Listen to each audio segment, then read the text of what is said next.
Bienvenue au dévotionnel quotidien des familles avec Jésus.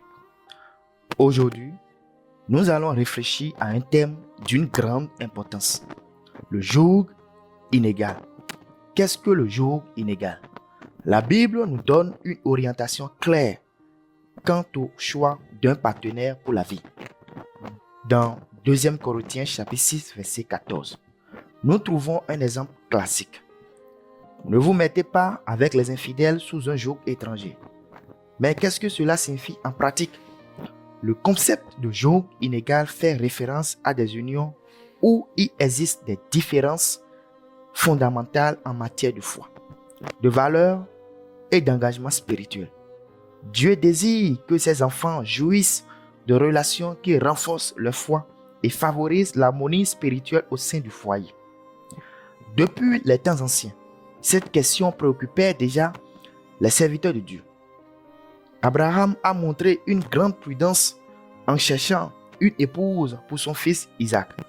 En Genèse chapitre 24, verset 3.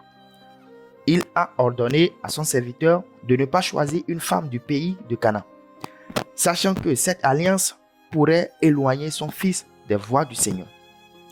Isaac, suivant les traces de son père, a mis en garde son fils Jacob contre le fait d'épouser des femmes cananéennes.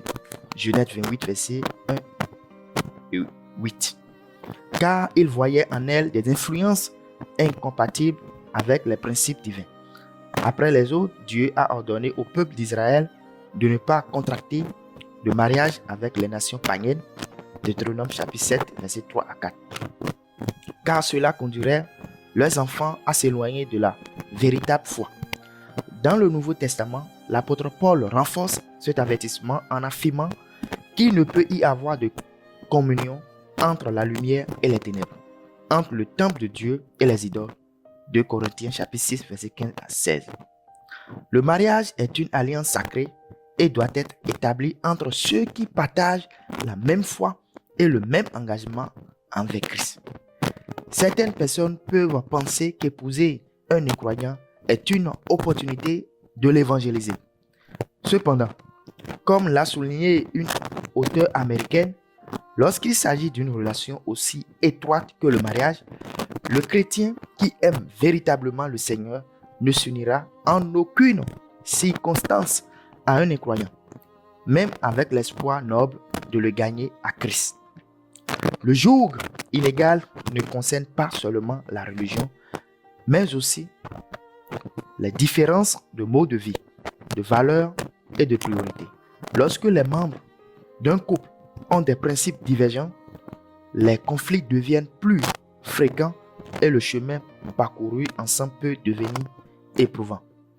C'est pourquoi il est fondamental de chercher la direction de Dieu avant de prendre une décision qui impactera toute la vie. Un mariage fondé sur le roc de la foi en Christ a beaucoup plus de chances d'être une relation amoureuse, saine et bénie. Que Dieu bénisse ceux qui cherchent un partenaire partageant la même foi et le même objectif. Accorde leur sagesse dans ce choix au nom de Jésus. Amen.